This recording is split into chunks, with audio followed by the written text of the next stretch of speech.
शंकर पर जल चढ़ाने का जो भाव वर्णित किया जाता है कि हम शंकर को मंदिर में जाकर जल चढ़ाते हैं तो खड़े खड़े चढ़ाएं कि बैठकर चढ़ाएं। श्री शिवाय नमः। स्वागत है आज की इस हमारी वीडियो में। जैसे कि आप सब जानते हैं कि शिव जी पर जल चढ़ाने आप सब लोग जाते हैं। शंकर जी पर जल चढ़ाने का एक नियम है। शंकर जी के दो तरह के शिवलिंग होते हैं। एक धरती पर रखा हुआ वो कहलाता है शक्तिपीठ शिवलिंग। एक वह होता है जो डमरू जैसी आकृति का होता है, उस पर शिवलिंग रखा होता है। आज हम जानेंगे कौन से शिवलिंग पर कैसे जल चढ़ाया जाता है। दीप मिश्रा जी के मुखारबिंद से हम ये बहुत ध्यान देना साहब।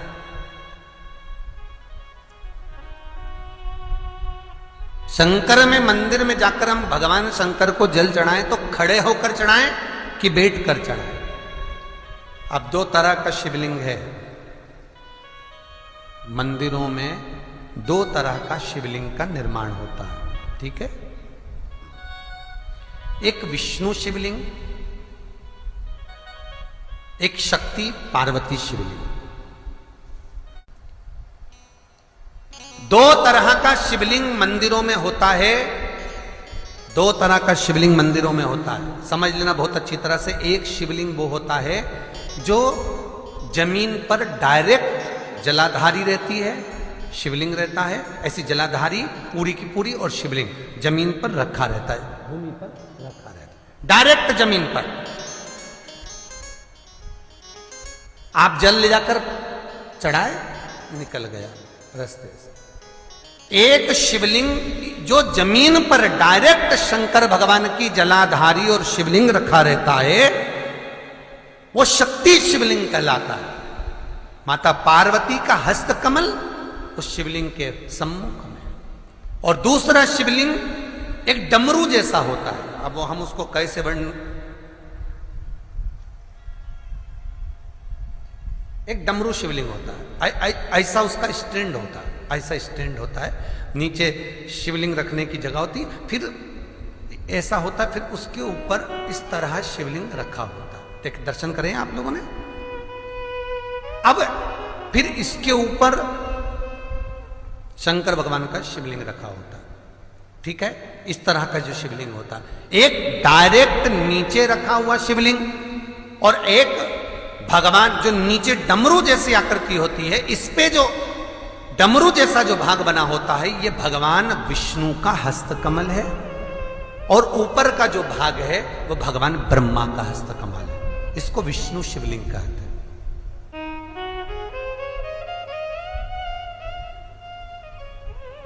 इसको हरीश्वर महादेव भी कहा जाता है। कौन सा महादेव कहते हैं?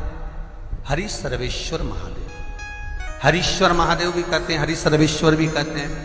तो डमरू जैसा जो शिवलिंग का निर्माण हुआ है मंदिर में, अगर शिवलिंग ऊंचा है, शिवलिंग थोड़ी सी हाइट पर है, ऊंचाई पर है, और डमरू जैसा भाग फिर उसके ऊपर जलाधारी के बाद शिवलिंग निर्माण किया गया है, तो वो विष्णु शिवलिंग कहलाएगा, वो हरीश्वर शिवलिंग कहलाएगा, वो हरिवंश शिवलिंग कहलाएगा, हरीश्वर कहलाएगा। और जो डायरेक्ट सीधे जो रखा हुआ है, 12 ज्योतिर्लिंग के अगर आप दर्शन करेंगे तो कहीं पर भी आपको विष्णु शिवलिंग नहीं मिलेगा, केवल एक नागेश्वर को छोड़कर। कहां पर छोड़कर? जम के बोलिए। केवल एक नागेश्वर, नागेश्वर को छोड़कर बाकी के जितने 12 ज्योतिर्लिंग में शिवलिंग के दर्शन करोगे सब शक्ति शिवलिंग मिलेंगे, सब जमीन पर। आप जितने भी देखेंगे, काशी का देखेंगे, महाकालेश्वर देखेंगे, तो डायरेक्ट जमीन पर जलाधारी बनी है महाकाल बाबा की, डायरेक्ट जमीन पर बनी है, कोई ऊंचाई नहीं है, डायरेक्ट जमीन पर फिर शिवलिंग है। ओमकारेश्वर देख लीजिए, ममलेश्वर देख लीजिए, आप चाहें तो विश्वनाथ देख लीजिए, डायरेक्ट जमीन पर। सोमनाथ देख लीजिए, डायरेक्ट जमीन पर। केदारेश्वर देख लीजिए, डायरेक्ट जमीन पर। भीमाशंकर, वैद्यनाथ, डायरेक्ट। आप वैद्यनाथ जी के लाइव प्रसारण कभी चालू कर देखना, डायरेक्ट जमीन पर, डायरेक्ट। तो जितने भी शिवलिंग हैं सारे के सारे शक्ति शिवलिंग हैं। जो डमरू के भाग पर रखा हुआ है वो हरीश्वर शिवलिंग, विष्णु के हस्तकमल पर जो रखा है तो शास्त्र कहता है आप शक्ति शिवलिंग का जब जब अभिषेक करें, बहुत ध्यान रखना अपनी जिंदगी में इस प्रसंग को श्रावण के महीने में बहुत ध्यान रखना। आपके आसपास में भी मंदिर हो तो उस पर ध्यान रखना। जो शक्ति शिवलिंग हो उस पर जब भी जल चढ़ाना तो बैठकर चढ़ाना, बैठकर चढ़ाना। शक्ति शिवलिंग पर जब भी जल चढ़े, भले शिवलिंग कितना भी ऊंचा हो, कितना भी ऊंचा हो, तो संघी से चढ़ा दो, पर जल बैठकर चढ़ाइए। भले शिवलिंग ऊपर है, पूरा तरह से हाथ नहीं पहुंचा, जैसे सोमनाथ जी में अब शिवलिंग कितना बड़ा है, महाकालेश्वर का शिवलिंग कितना बड़ा है, तो उसको तो बैठकर स्नान नहीं करा सकते। भले शिवलिंग कितना भी ऊंचा हो, पर अगर भूमि टच है, शिवलिंग अगर भूमि टच है, शक्ति शिवलिंग है, तो भले आधा शिवलिंग नहाए, आधे पर पानी जाए, पर बैठकर ही स्नान कराया जाता है। और महाराज यदि हरीश्वर शिवलिंग है, अर्थात भगवान विष्णु के हस्त कमल पर, ब्रह्मा के हस्त कमल पर यदि शिवलिंग है, तो वो शिवलिंग का जब भी स्नान कराएंगे, अभिषेक कराएंगे, पूजन कराएंगे, तो खड़े होकर ही करना है। और खड़े होने का भी तरीका होता है, दोनों चरण बराबर में रखकर कभी भी शंकर भगवान के शिवलिंग का स्नान नहीं कराया जाता। महाराज दोनों चरण बराबर रखकर, अगर हरीश्वर शिवलिंग है, किसी मंदिर में शंकर को जल चढ़ाने के लिए आप गए हो और शंकर को जल चढ़ा रहे हो, तो हरीश्वर अगर शिवलिंग है तो दोनों पांव बराबर रखकर नहीं, एक सीधा चरण थोड़ा सा आगे रखिए और उल्टा चरण थोड़ा सा पीछे रखकर भगवान शंकर का जलाभिषेक करने पर लक्ष्मी जैसे अपने चरण रहते हैं, भगवान शंकर उसी तरह से लक्ष्मी को दौड़ाते हुए अपने घर में प्रवेश करा। लक्ष्मी भागती हुई, अगर जो पुष्टि मार्ग से जुड़े होंगे, जो भगवान ठाकुर जी की सेवा करते हैं, पुष्टि मार्ग से जुड़े हों, श्रीमद वल्लभाचार्य जी से, वल्लभ कुल बालकों से जिनका ब्रह्म संबंध हुआ है, ऐसे अगर जीव हैं, वैष्णव जीव हैं, तो वो दर्शन करते होंगे ठाकुर जी, यमुना जी और महाप्रभु जी का। तो कैसा दर्शन करेंगे? श्रीनाथ जी का दर्शन करेंगे तो दोनों पांव श्री जी बाबा के, मेरे ठाकुर जी के बराबर पर है, नाथ द्वारा वाले के, श्री जी बाबा के, गोवर्धन नाथ जी के दोनों पांव चरण बराबर। श्रीमद वल्लभाचार्य जी का दर्शन करेंगे तो दोनों चरण बराबर के फोटो में मिलेंगे। पर यमुना जी का अगर आप दर्शन करेंगे, पटरानी यमुना जी का जब दर्शन करेंगे, तो यमुना जी का चित्र का दर्शन करेंगे, तो यमुना हमेशा एक पांव यमुना जी का आगे मिलता है। क्यों? जो वैष्णव ठाकुर का दर्शन करे, श्रीमद वल्लभाचार्य जी के अनुसार भगवत चर्चा करे, उसके यहाँ यमुना भक्ति निरंतर प्रवेश करती जाए, इसलिए भागता हुआ चरण, दौड़ता।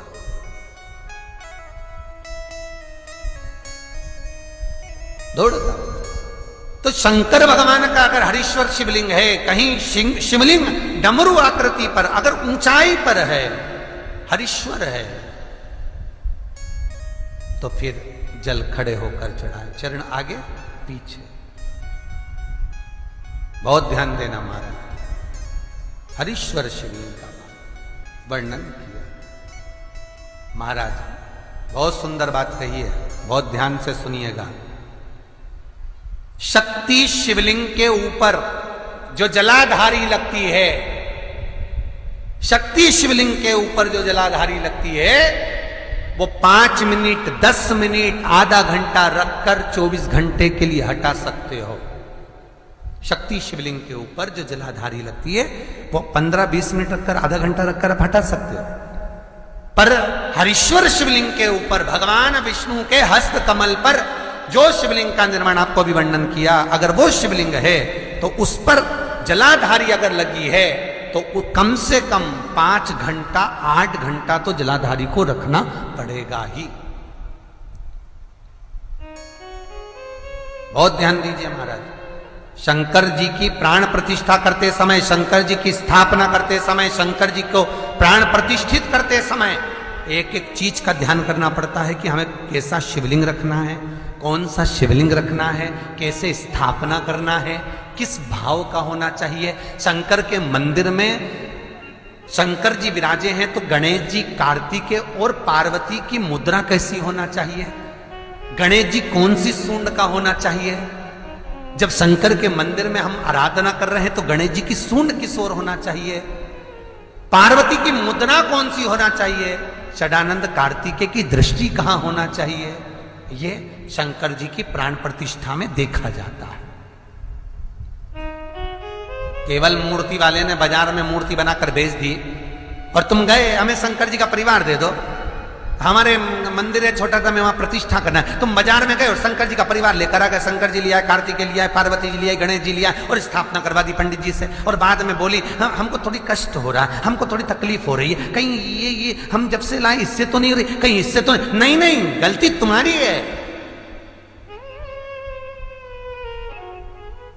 तुम तो बस गई और लेकर आ गई।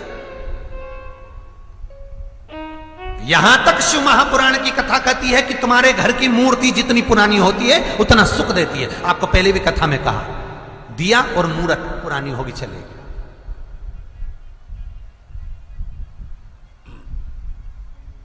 पुरानी एक फैशन चल गया, छोटे से ठाकुर जी नहीं रखूं, बड़े वाले लाऊंगी लड्डू गोपाल, सेवा अच्छे से हो जाएगी। और जो सास के हाथ के वो अब उनको नहीं पूछे तो दुख नहीं होगा, दुख तो होगा। महाराज घर में जेठानी के आने के बाद देवरानी आती है और सास देवरानी